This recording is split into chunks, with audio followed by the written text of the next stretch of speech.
In this lecture, I'm going to do a quick crash course on the Xcode configuration that you need for any of your projects. So I already have Xcode open here, and what I want you to do is open any project and then click in the groups and files, so that's the top left. Make sure you have that pane, by the way. If you don't see that panel, you can always click here on the top right corner to bring it back. All right.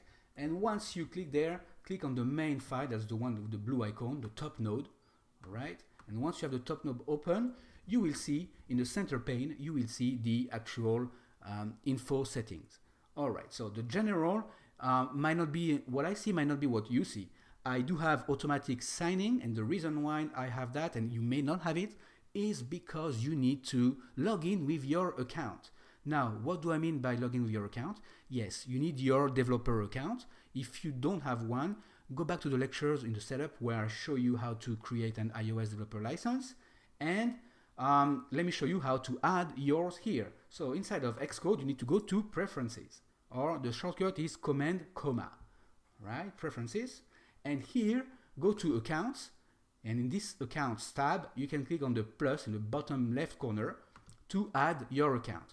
Now, I advise you to click on Apple ID, obviously. Click on Continue, and here you would put your Apple ID email address and password. If you don't have one, go back to the lectures on how to create one, but I'm pretty sure that if you have an iPhone or an iPad, you already have one, so you just have to hook it to make it then a developer account.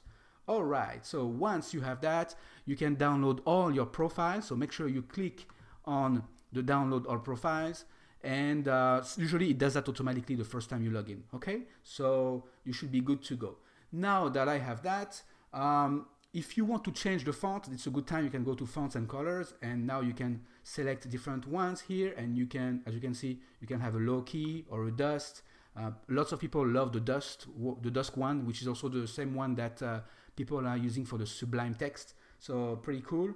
But I'm going to use the presentation large because I'm going to show you how my code works, or one or the other.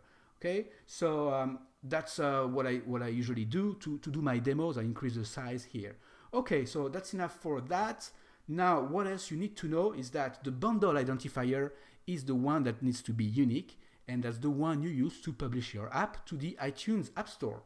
Now, I'm not going to spend too much time into this. The deployment information is very important.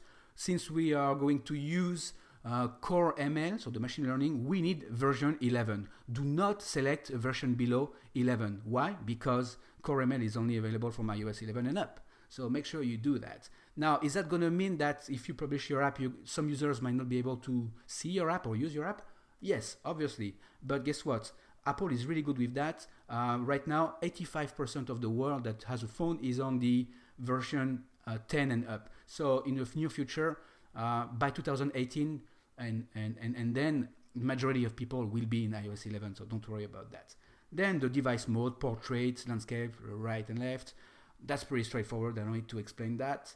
The app icon, the one you see, is here. You select, and if you click here, you can actually see the app icon assets file or folder. It's mostly a folder, but it's a file where you can drag and drop your icons. Now this one is the assets.exe assets, so you can always click back here in the groups and files panel, and you access the same file. Now this is where you will also drag and drop all your images in that specific panel as well. All right.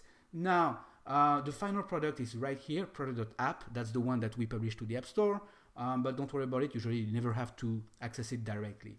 All right. If you wanted to change the launch screen, the images are right there as well. And the info.plist, you usually never have to access it straight here. Why? Because it's right here in the ML photo on the inside of the main root, where you go to the info tab, and that shows you what you just saw, the info.plist file. So the info.plist, many of this information is already inside of general. So don't worry about it, like the bundle identifier and some and the version and the build. So it's just repeating here. I know it's kind of weird, right? It's redundant, but that's okay. And then you can play with different settings here. What else you need to know? That's pretty much the gist of it. So remember, you can play here. Then there's the debugging with the breakpoints here. So anyone that's familiar with breakpoints, that's where you access the breakpoint. So you can click on the file, like a view controller file, add the breakpoint by tapping on the left the left column next to the words, then you will see the breakpoint that will appear right there, okay? And you can access the breakpoint directly here, all right? You can always search for a specific word here. For example, I can type here view did load and press enter, and I will search for view did load in my project. Here it is, okay? Now you can always right click on one of the words, and then you can go to jump to definition, okay? You might have a different interface because depending on which version we use, we have different interfaces. All right, so this should be enough to get you started, and I'll see you in the next lecture.